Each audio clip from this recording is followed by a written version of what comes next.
Hi friends, ഇന്ന് മറ്റൊരു വീഡിയോയുമായി എത്തിയിരിക്കുന്നു. ഇന്ന് പറയാൻ പോകുന്നത്, ഒരു കസ്റ്റമർ പറഞ്ഞു ലാപ്ടോപ്പ് ഭയങ്കര സ്ലോ, സ്പീഡാക്കാൻ എന്തെങ്കിലും മാർഗമുണ്ടോ എന്ന് വെച്ചു. ഉണ്ട്. നമ്മൾ നോർമൽ ലാപ്ടോപ്പിൻ്റെ അകത്ത് അധികം വരുന്ന ഹാർഡ് ഡിസ്ക്കാണ് ഈ hard disk, normal hard disk.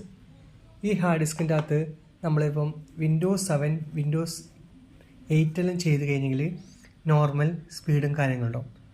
നമ്മൾ ലാപ്ടോപ്പിൻ്റെ അകത്ത് വിൻഡോസ് 10, 11 എന്നൊക്കെ ചെയ്യുന്നുണ്ടെങ്കിൽ മസ്റ്റായിട്ടും നമുക്ക് ഈ ഹാർഡ് ഡിസ്ക്, അതായത് SSD ഹാർഡ് ഡിസ്ക് എന്ന് പറയും.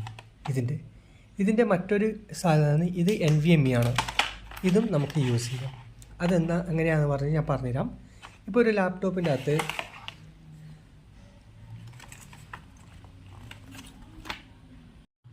ഈ ലാപ്ടോപ്പ് കണ്ടു നിങ്ങൾ.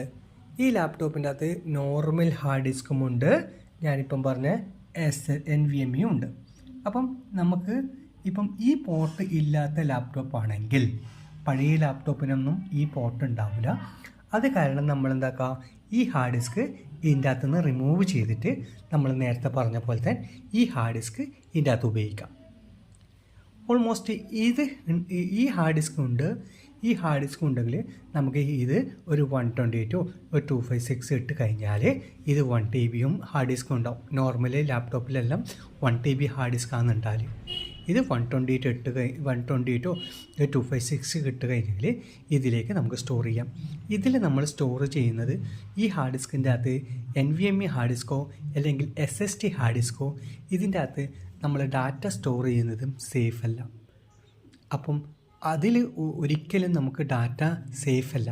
അത് കാരണം ഒരിക്കലും നമ്മൾ ഇമ്പോർട്ടൻ്റായ ഡാറ്റ ഈ ഹാർഡ് ഡിസ്ക് ഇപ്പം പുതിയ ലാപ്ടോപ്പിൻ്റെ അകത്ത് സൂക്ഷിക്കാനേ പാടില്ല. ഒന്നിക്കൽ നമ്മൾ എന്താക്കുക, ഗൂഗിൾ ഡ്രൈവിലേക്കാണോ അല്ലെങ്കിൽ ഓൾമോസ്റ്റ് ഒരു പെൻ ഡ്രൈവിലേക്കാണോ ഡെയിലി എടുത്തു വെക്കുന്നതായിരിക്കും നല്ലത്. അപ്പം നമുക്ക് ഇത് മാറ്റിയിട്ട്, ഇപ്പം ചില ലാപ്ടോപ്പിൻ്റെ അകത്ത്, പഴയ ലാപ്ടോപ്പിൻ്റെ അകത്ത് ഈ പോർട്ട് മാത്രമേ ഉണ്ടാവുള്ളൂ, ഈ പോർട്ട് ഉണ്ടാവില്ല.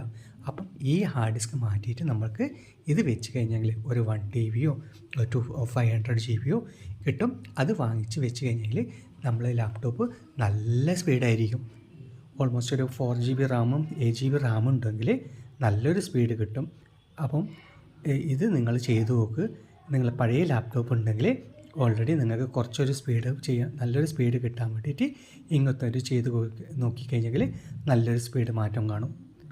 Okay, thank you.